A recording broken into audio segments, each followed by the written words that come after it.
ഞാൻ വായിക്കുമ്പോൾ കൂടുതൽ തെളിയുന്ന മഷി കൊണ്ടാണ് ബഷീർ എഴുതിയത് എന്ന ആത്മവിശ്വാസമാണ് ബഷീറിനെക്കുറിച്ച് എൻ്റെ ബഷീർ എന്ന പുസ്തകം എഴുതാൻ എനിക്കുള്ള പ്രേരണ. മനുഷ്യൻ എങ്ങോട്ടാണ് വളരുന്നത്? ഒന്നരക്കാലൻ മജീദ് സുഹ്റ അങ്ങനെ വിളിക്കുമോ? ഒരിക്കലും വിളിക്കില്ല. ബാക്കിയുള്ള അരക്കാലിൻ്റെ കഷ്ണത്തിൽ കണ്ണീരോടെ ചുംബിക്കും. പണ്ട് ഓർത്തപ്പോൾ മജീദിന് ചിരി വന്നു. ഉമ്മിണി വലിയ ഒന്ന്. ക്ലാസ്സിൽ മജീദിൻ്റെ പേരായിരുന്നു അത്, ഉമ്മിണി വലിയ ഒന്ന്. കണക്കുകളെ സംബന്ധിച്ചിടത്തോളം മജീദിന് ആകെ ഒരു അങ്കലാപ്പാണ്. ഒന്നും എത്രയാണ് എന്ന് അധ്യാപകൻ ചോദിച്ചപ്പോൾ അവൻ പറഞ്ഞ മറുപടി അവനെ കുപ്രശസ്തനാക്കി. അത്ഭുതകരമായ ആ ഉത്തരത്തിൻ്റെ പ്രതിഫലം എന്നോണം 6 ചുട്ട അടി മജീദിൻ്റെ കൈവെള്ളയിൽ വെച്ച് കൊടുത്തിട്ട് എല്ലാം കൂടി സാമാന്യം ഭേദപ്പെട്ട ഒരടിയായി സ്വീകരിച്ചു കൊള്ളാൻ അധ്യാപകൻ മജീദിനോട് പറയുകയും ചെയ്തു. അതിനുശേഷം സഹപാഠികൾ അവനെ കാണുമ്പോൾ തമ്മാമ്മൽ ഉമ്മിണി വലിയ ഒന്ന് എന്നാണ് പറയുക.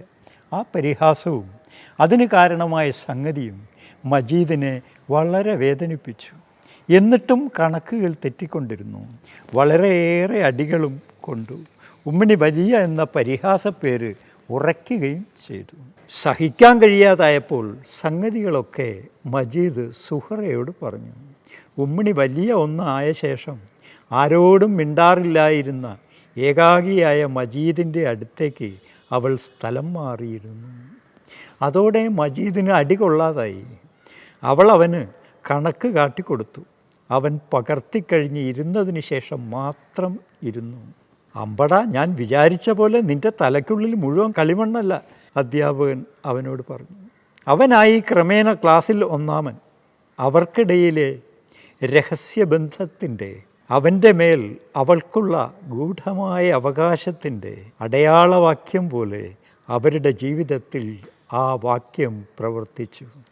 13 കുഞ്ഞധ്യായങ്ങൾ മാത്രമുള്ള ബാല്യകാലസഖി എന്ന ചെറു നോവലിൽ 10ഓളം തവണ ഈ വാക്യം ആവർത്തിക്കുന്നുണ്ട്. ജീവിതത്തിൽ അവൻ പറഞ്ഞ ഏറ്റവും വ്യാപ്തിയുള്ള, സൗന്ദര്യമുള്ള വാക്യമായിരുന്നു അത്. താർക്കോവ്സ്കിയുടെ നൊസ്റ്റാൾജിയയിൽ 2 തുള്ളികൾ ചേർന്ന് വലിയ ഒരു തുള്ളിയാവുന്നു എന്ന് ഒരു കഥാപാത്രം പറയുന്നുണ്ട്. ആ സിനിമയുടെ വ്യാപ്തി, നൊസ്റ്റാൾജിയയുടെ ഉറവിടം ആ വാക്യത്തിലുള്ളതായും തോന്നി. ബാല്യകാലസഖി എന്ന മലയാളിയുടെ നൊസ്റ്റാൾജിയയുടെ ആധാരവാക്യവും ഇതാണ്. മറ്റാർക്കും ഉൾക്കൊള്ളാൻ കഴിയാത്ത ഒരു സൗന്ദര്യം അവർ പങ്കിട്ടിരുന്നു. മധുരമായ ഒരു അദ്വൈതം അവരനുഭവിച്ചു. വളരണ്ടായിരുന്നു എന്നവരെ തോന്നിപ്പിച്ച ജീവിതത്തിൽ അവർ ഇടയ്ക്കിടെ ഈ വാക്യത്തിൽ മടങ്ങി വന്നു. അവർ അവരുടെ വിജയങ്ങൾ മാത്രമായിരുന്ന കാലത്തിൻ്റെ ആധാരവാക്യമായിരുന്നു അത്. പ്രായോഗിക ഗണിത മനസ്സുകൾക്ക് മനസ്സിലാവാത്ത അത്. അവൾ മറക്കാതിരുന്ന ആ വാക്യം അവനോട് പറയുന്നു, സുഹ്റ ഒരിക്കലും അവനെ ചെറുതായി കാണുകയില്ല. ബാക്കിയുള്ള അരക്കാലിൻ്റെ കഷ്ണത്തിൽ കണ്ണീരോടെ ചുംബിക്കും. അവൻ അവൻ്റെ ഉണ്മയായിരുന്നു, അവൻ്റെ പോരായ്മയായിരുന്നില്ല അവൾക്ക്. അവൻ അവൾക്കൊഴികെ സകലർക്കും അവൻ്റെ പോരായ്മയായിരുന്നു. സുഹ്റയുടെ ജീവിതകഥയിലാണ് മജീദ് ഏറ്റവും മിഴിവോടെ ജീവിച്ചത്. അവിടെ അവൻ അവൻ്റെ സാധ്യതകളായിരുന്നു. സുഹ്റ കൂടെയുള്ളപ്പോൾ അവൻ അരമന പണിയാൻ ആഗ്രഹിച്ച കുന്നിൻപുറത്ത് നിന്ന് ദൂരത്തേക്ക് നോക്കിയപ്പോഴാണ് ആ അത്ഭുത സത്യം ഗ്രഹിച്ചത്. 2 പുഴകൾ ഒലിച്ചു ചേർന്ന് വലിയ ഒന്നായിത്തീരുന്നു. ഒന്നും ഉമ്മിണി വലിയ ഒന്ന്. ഒന്നും ഗ്രഹിക്കാതെ ഒന്നും 2 എന്ന് ആഘോഷത്തോടെ ജീവിച്ചവർക്കിടയിൽ അവൻ എന്നും അപരിചിതനായിരുന്നെങ്കിലും അവൾക്കവൻ അപരിചിതനായിരുന്നില്ല. ക്ലാസ്സിൽ ആ വേദാന്തിയെ അവൾ തുണച്ചു. മറ്റുള്ളവരുടെ മുന്നിൽ മോശക്കാരനാവുന്നതിൽ നിന്ന് രക്ഷിച്ചു. അന്ന് അവൻ കയറിയുന്ന ഏറ്റവും വലിയ ഉയരത്തിൻ്റെ ചുവട്ടിൽ നിന്ന് അവൾ വിളിച്ചു ചോദിച്ചു, അവിടെ നിന്നാൽ മെക്ക കാണാമോ?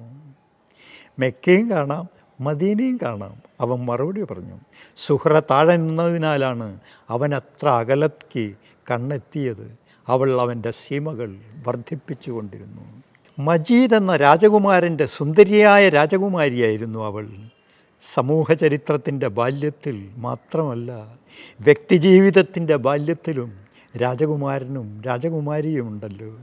അവന് വേണ്ടി അവൾ തൻ്റെ ആജന്മമായ ആയുധങ്ങൾ ത്യജിച്ചു, നഖങ്ങൾ മുറിച്ചു. രാജകുമാരികൾ പിച്ചുകയോ മാന്തുകയോ ചെയ്യരുതെന്ന നിബന്ധന പാലിച്ചു. തന്നിലെ വേട്ടക്കാരിയുടെ മുദ്രകൾ ചരിത്രത്തിൽ സ്ത്രീ എന്നോ പുരുഷൻ്റെ വീട്ടുകാരി അവൻ ത്യജിച്ച പോലെ ചെടികളും ചുമന്ന് അവൻ്റെ ഉദ്യാനത്തിലേക്ക് അവൾ നടന്നിട്ടുണ്ട്. അവനെ സുഹ്റ ഞാൻ മരിച്ചു പോകും എന്ന് കരയിച്ചു കൊണ്ടിരുന്ന വേദനയിൽ അവൾ ചുംബിച്ചിട്ടുണ്ട്. അവൻ എന്തെങ്കിലും രോഗം വന്നപ്പോഴൊക്കെ അവൻ്റെ കിടക്കക്കടുത്ത് നിന്ന് അവൾ മാറിയിട്ടില്ല. മുതിർന്നപ്പോഴും വേദനകളായി മജീദ് സുഹ്റയോട് മാത്രമേ പറഞ്ഞുള്ളൂ. മറ്റുള്ളവരോടൊക്കെ മജീദ് വേദനകളെ ഫലിതമാക്കി വിവർത്തനം ചെയ്ത് ബഷീറിനെ പോലെ പറഞ്ഞു. അവരുടെ അനന്തമായ രാജ്യം നഷ്ടപ്പെട്ടു പോകാതിരിക്കാൻ നാം വളരണ്ടായിരുന്നു എന്നവൾ പിൽക്കാലത്ത് പറയുന്നുണ്ട്. സുഹ്റ താൻ നട്ട് നനച്ച് വളർത്തിയ പനിനീർ ചെടിയെക്കുറിച്ച് മജീദിൻ്റെ സഹോദരിമാരോട് ചോദിക്കുന്നുണ്ട്. ഇത് പണ്ട് മുതൽക്കേ ഇവിടെ ഉണ്ടായിരുന്നതല്ലേ എന്ന് അവളുടെ പങ്ക് നിഷേധിച്ചുകൊണ്ടുള്ള കഠിനമായ ഉത്തരമാണ് കിട്ടിയത്. ആ വാക്യം തൻ്റെ പങ്ക് നിഷേധിക്കുന്നതായിരുന്നു പ്രത്യക്ഷത്തിലെങ്കിലും തൻ്റെ പങ്കിനെ ഓർമ്മിക്കാൻ കഴിയാത്തത്ര മുൻപുള്ളതാക്കി ശാശ്വതമാക്കുക കൂടിയല്ലേ ചെയ്തത്. സുഹ്റ അതിനെ എതിർക്കുകയില്ല. പണ്ട് മുതൽക്കേ എല്ലാം ഉണ്ടായിരുന്നതാണല്ലോ. ആ അനുരാഗം എന്നുമെന്നും ഉള്ളതായിരുന്നില്ലേ. സുഹ്റയെക്കുറിച്ചുള്ള ഓർമ്മകളെക്കുറിച്ച് അത്തരത്തിലുള്ള അനുഭവങ്ങളിലൂടെ യുഗങ്ങൾ കഴിഞ്ഞു പോകുന്നു എന്നാണ് മജീദ് പറയുന്നത്. യുഗങ്ങളെ ചെറിയ കാലയളവാക്കുന്ന സുഹ്റയ്ക്ക് മജീദ് അവൻ്റെ ചെറുവൈകല്യം മാത്രമായിരിക്കുകയില്ല. ഒന്നരക്കാലൻ മജീദ് സുഹ്റ അങ്ങനെ വിളിക്കുമോ? ഒരിക്കലും വിളിക്കില്ല. കോങ്കണ്ണനെന്നും ചെകിടനെന്നും ചട്ടുകാലനെന്നും വ്യക്തികളെ അവരുടെ വൈകല്യങ്ങളായി മാത്രം കാണുന്ന ലോകരിൽ അവൾ പെടില്ല. ക്ലാസ്സിൽ തന്നെ ജനസമക്ഷം ഒന്നാമനാക്കിയ എന്നിട്ടേ അവൾ ഇരുന്നുള്ളൂ ഒരാൾ, ഒരുപക്ഷെ തന്നെ തൻ്റെ വ്യാപ്തിയിൽ അറിഞ്ഞ ഒരേ ഒരാൾ, ഭൂമിയിൽ ഇല്ലാതായപ്പോൾ വന്നുചേർന്ന ആത്മീയം കൂടിയായ അനാഥത്വമാണ് മജീദിൻ്റെ ദുരന്തം. ലോകാരംഭം മുതലുള്ള ഒരു തുണയാണ് മജീദിന് നഷ്ടമായത്. എത്രയോ മുൻപ് മുതലേ അവൾ ഉണ്ടായിരുന്നതല്ലേ. അയാളിപ്പോൾ ഒരു വെറും ഒന്നരക്കാലൻ മജീദാണ്.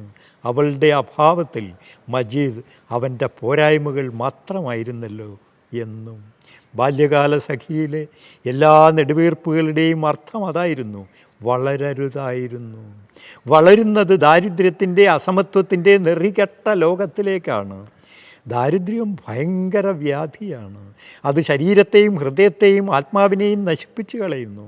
അങ്ങനെ ശരീരവും ഹൃദയവും ആത്മാവും നശിച്ച നാനാജാതികളായ ലക്ഷോപലക്ഷം മനുഷ്യർ വളരുന്നത് ദുരിതങ്ങൾ പെരുകുന്ന ഒരു അസ്വതന്ത്ര ഭാരതത്തിലേക്കാണ്. വളരും തോറും സത്യത്തിൽ നാം അനാഥരാകുകയാണ്.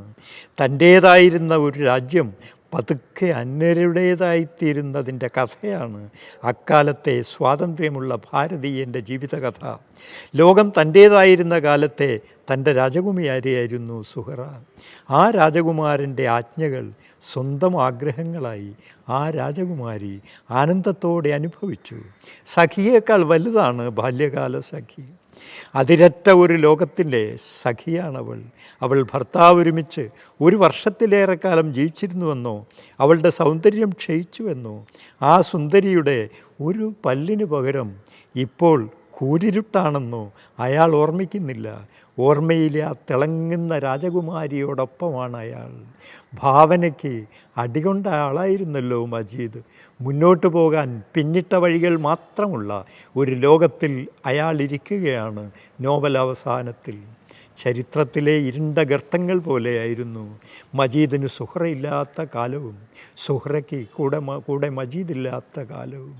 ബഷീറിൻ്റെ ഈ ചരിത്രത്തിൽ അവ്യക്തമാണ് ആ ഭാഗങ്ങൾ. ആദ്യ 6 അധ്യായങ്ങൾ മലയാളത്തിലെ ഏറ്റവും മികച്ച നോവലിൻ്റെ ആദ്യ 6 അധ്യായങ്ങളായിരുന്നെങ്കിലും പിന്നീട് അതങ്ങനെയല്ല. ബാല്യകാല സഖി എന്ന നോവലിൻ്റെ ബാല്യവും ആ നോവലിൻ്റെ പിൽക്കാലത്തേക്കാൾ മോഹനമാണ്. എന്നിട്ടും മലയാളിയുടെ റോമിയോയും ജൂലിയറ്റും ലൈലയും മജ്നുവും ആണ് മജീദും സുഹ്റയും. കൊച്ചു കിളിച്ചുണ്ടൻ മാമ്പഴം കടിച്ചും കൊണ്ടെന്നോട് കിന്നാരം പറഞ്ഞവനെ എന്ന ഭാസ്കരൻ്റെ വരികൾ കേൾക്കുമ്പോൾ ഞാൻ ഓർക്കുക മജീദിനെയും സുഹ്റയെയും ആണ്.